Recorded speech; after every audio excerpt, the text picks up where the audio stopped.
Hello दोस्तों, आज की जो कहानी है उस कहानी का नाम है रात का आखिरी ट्रक। रमेश यादव को रात से डर नहीं लगता था। 15 साल, पूरे 15 साल उसने स्टीयरिंग व्हील के पीछे बिताए थे। कभी अकेले, कभी क्लीनर के साथ, कभी शराब की बदबू में तो कभी नींद से लड़ते हुए।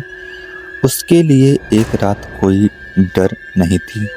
रात सिर्फ एक लंबा रास्ता थी। उस रात भी सब कुछ आम था। दिल्ली के आज़ादपुर मंडी से निकलते समय उसने घड़ी में देखा तो 1:12 हो रहे थे। माल हल्का था, लोहे की सीट्स थी। डेस्टिनेशन था धौलपुर के पास कोई प्राइवेट गोदाम। रमेश ने कागज दोबारा देखा। अजीब नाम है, लोकेशन साफ क्यों नहीं दिखी? लेकिन सवाल पूछने की आदत उसने सालों पहले छोड़ दी थी। और ट्रक स्टार्ट हुआ। इंजन की गड़गड़ाहट में शहर पीछे छूट गया। जैसे जैसे ट्रक आगे बढ़ा, सड़कें बदलने लगी। पहले हाईवे, फिर सर्विस रोड, फिर एक पतली टूटी सड़क। जीपीएस ने आवाज दी, रिकैलकुलेटिंग रूट, फिर चुप। मोबाइल नेटवर्क भी गायब हो गया। रेडियो पर सिर्फ शोर था चारों तरफ। बस जंगल ही जंगल दिखाई दे रहा था। रमेश को अजीब लगा, इतनी गहराई में गोदाम। उसने स्पीड कम की और तभी धप की आवाज से ट्रक रुक गया। रमेश नीचे उतरा और उसने टायर देखा, टायर भी ठीक है। इंजन देखा, इंजन भी ठीक है। लेकिन सामने जहां हाईवे होना चाहिए था वहां एक पुरानी कच्ची सड़क थी जिस पर घास उगी हुई थी, जैसे बरसों से किसी ने इस्तेमाल ही नहीं किया हो। और तभी पीछे से आवाज आई, ड्राइवर साहब। रमेश का शरीर सिहर गया और पीछे मुड़कर देखा तो एक औरत खड़ी थी। सफेद बाल, पैर नंगे, चेहरा बालों से ढका हुआ। और वो बोली, मुझे आगे छोड़ दो, बहुत दूर जाना है। रमेश ने मना करना चाहा, लेकिन उसकी जुबान जैसे लकड़ी की बन गई थी। औरत ट्रक में चढ़ गई। ट्रक अपने आप स्टार्ट हो गया। ट्रक चल पड़ा। रमेश ने साइड मिरर में देखा तो पीछे की सीट खाली थी, लेकिन उसने सांस लेने की आवाज़ सुनाई दे रही थी।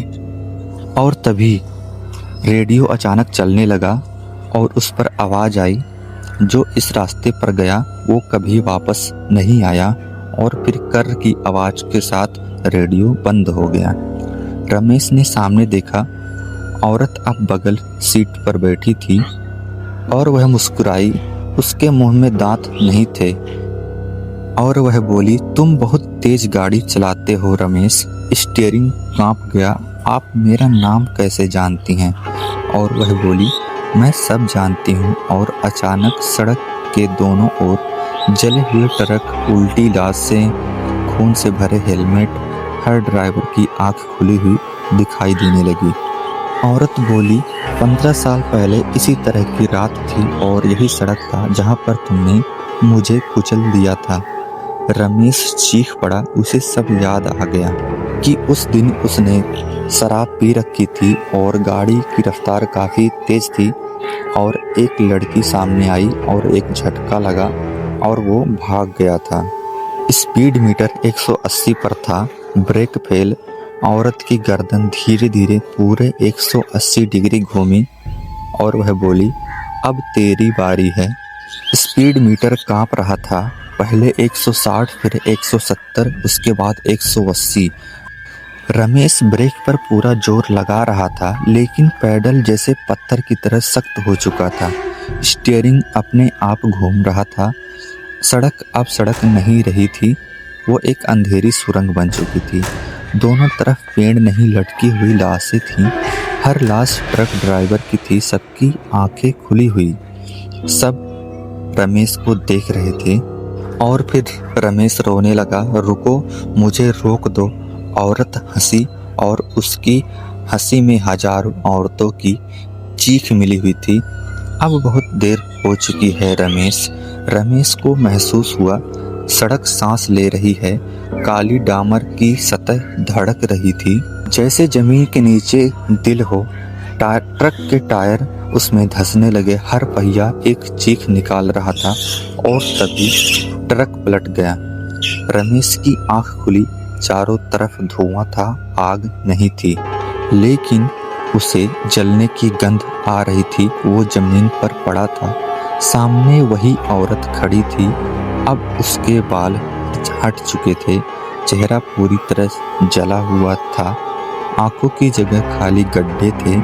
मैं मरी नहीं थी रमेश, मैं घंटों तक तड़पी थी।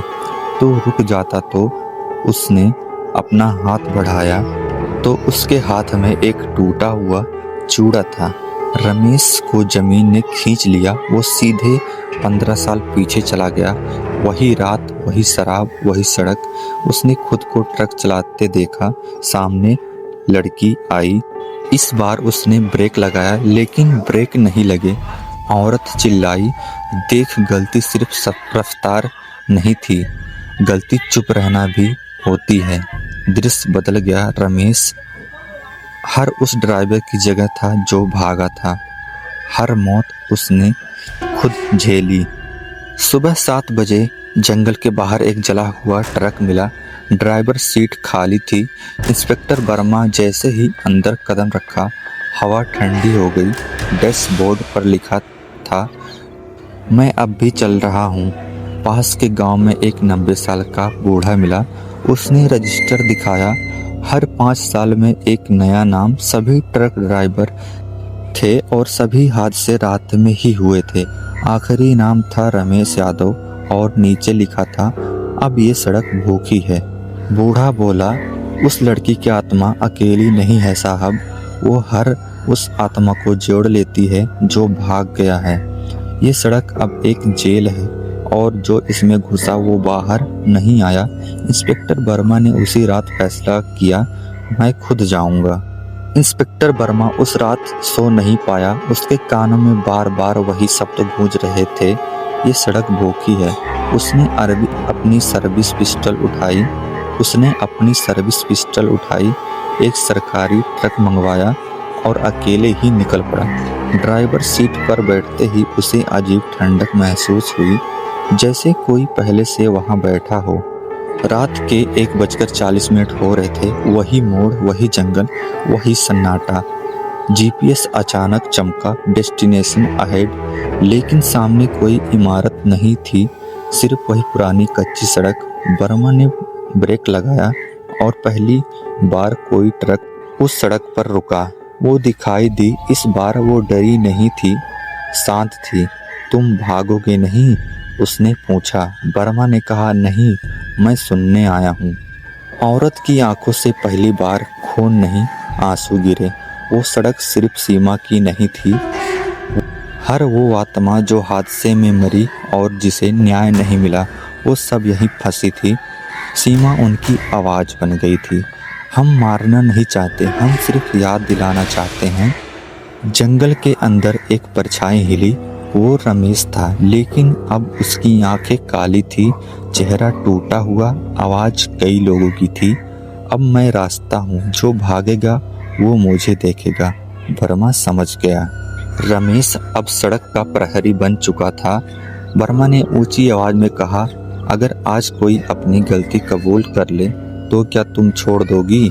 सीमा ने सिर हिलाया। पहली बार हाँ, लेकिन तभी दूर से एक और ट्रक की आवाज आई, तेज, बहुत तेज। ट्रक पास आया। ड्राइवर नशे में था। सीमा सड़क के बीच खड़ी हुई। वर्मा चिल्लाया, ब्रेक लगा, रुक जा। ट्रक रुका। ड्राइवर कांप रहा था, मुझसे गलती हुई है, मैं भागूंगा नहीं। पहली बार सड़क कांपी, पेड़ गायब होने लगे, लाशें मिटने लगी। सीमा की आंखों में शांति दिखी। जैसे ही उस नशे में ड्राइवर ने अपनी गलती कबूल की, जमीन कांप उठी। वो कच्ची सड़क जिस पर बरसों से खून और डर जमा था, दरारों में टूटने लगी। पेड़ एक एक करके धुएं में बदलने लगे। लटकी लाशें मिट्टी में घुल गई और पहली बार उस जंगल में सांस लेने लायक हवा आई। सीमा ने आंखें बंद की। यही चाहिए था, बस यही। रमेश आगे बढ़ा। उसके हर कदम के साथ उसका शरीर और टूटता जा रहा था। सीमा, मैं भाग गया था, उसकी आवाज़ आई, अब सिर्फ उसकी थी। मैं डर गया था, लेकिन मैं गलत था। सीमा ने उसकी तरफ देखा। पहली बार उसके चेहरे पर गुस्सा नहीं था। हर गलती की कीमत होती है रमेश, सीमा बोली, लेकिन हर गलती हमेशा मौत से नहीं चुकाई जाती। उसने हाथ बढ़ाया। रमेश कांपते हुए उसका हाथ पकड़ लिया। जैसे ही उसने पकड़ा, उसके शरीर से काली परछाइयाँ निकलकर हवा में घुल गई। वो आत्माएं जिनका बोझ ढो रहा था, सब मुक्त हो गई। सुबह होने से पहले वो सड़क पूरी तरह गायब हो गई। जहाँ कभी डर था, वहाँ अब सिर्फ साधारण जंगल था। ना कोई मोड़, ना कोई निशान। जीपीएस पर वो जगह कभी थी ही नहीं। सीमा ने इंस्पेक्टर वर्मा की ओर देखा और बोली, अब कोई और नहीं मरेगा, अब कोई और नहीं भटकेगा। उसका शरीर धीरे धीरे रोशनी में बदलने लगा।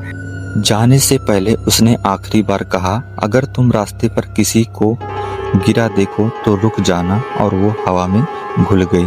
पुलिस ने रमेश को कभी ढूंढा नहीं, लेकिन कुछ ड्राइवर कहते हैं अगर रात में कोई ट्रक बहुत तेज चलता है तो अचानक सामने एक आदमी आ जाता है, खामोश हाथ उठाए हुए, और अगर ट्रक ड्राइवर रुक जाए, वो आदमी मुस्कुराकर गायब हो जाता है। आज भी पुराने ट्रक ड्राइवर नए ट्रक ड्राइवरों से कहते हैं, रास्ता रात में नहीं डरता, डराता है वो पल जब तुम रुक सकते थे और रुके नहीं। कुछ आत्माएं बदला नहीं लेती, वो बस चाहती हैं कि अगली बार कोई रुक जाए। तो दोस्तों, आज की कहानी यहीं पर समाप्त होती है। मिलते हैं कल किसी नई कहानी के साथ। अगर यह वीडियो आपको पसंद आया तो वीडियो को लाइक कीजिएगा और मेरे चैनल को सब्सक्राइब कीजिएगा, और आप कमेंट करके बताइएगा कि मैं किस टॉपिक पर नई हॉरर स्टोरी लेकर आऊँ।